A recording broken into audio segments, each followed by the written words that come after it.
இந்தியாவிலேயே எந்த ஒரு அரசியல் கட்சி தலைவருக்கும் கொடுக்கப்படாத கண்டிஷன்ஸ். பஸ்ஸுக்குள்ளேயே இருந்து பார்க்கணும், மேல வந்து கை காட்டக்கூடாது, இப்படிலாம் ஒரு அதீத கட்டுப்பாடுகளை கொடுத்த உடனே எங்க சைட்ல இருந்து ஒரு அறிக்கையும் வெளியிட்டோம். அது மட்டும் இல்ல, தமிழக வெற்றி கழகம் சார்பாக அனைத்து கட்சிகளுக்கும் சமமாக ஒரு முறையான ஒரு பொது வழிகாட்டு முறைகள் SOPs சொல்லுவாங்க, அதையும் வழங்கணும்னு சொல்லி உயர் நீதிமன்றத்தையும் நாடி இருக்கணும். இதுவும் தமிழக மக்கள் உணராமலா இருப்பாங்க?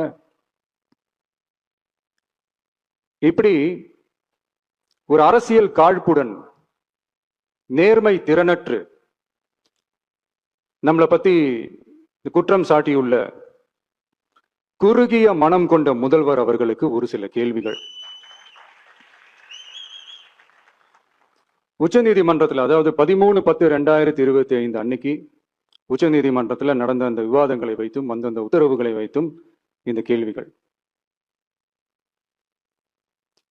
இப்படி பொய் மூட்டைகளா நம்மளை பத்தி இந்த அவதூறுகளை அவிழ்த்து விட்ட முதல்வர் அவர்களுக்கும் திமுக அரசுக்கும் சார்பாக கோடிகளை கொட்டி அமர்த்தப்பட்ட அறிவார்ந்த வழக்கறிஞர்கள் அவங்க இந்த கபட நாடக திமுக அரசோட தில்லுமுல்லுகளை தாங்கி பிடிக்க இயலாமல் உச்ச நீதிமன்றத்தில் திக்கு திணறி நின்றது முதல்வர் அவர்களுக்கு மறந்துவிட்டதா?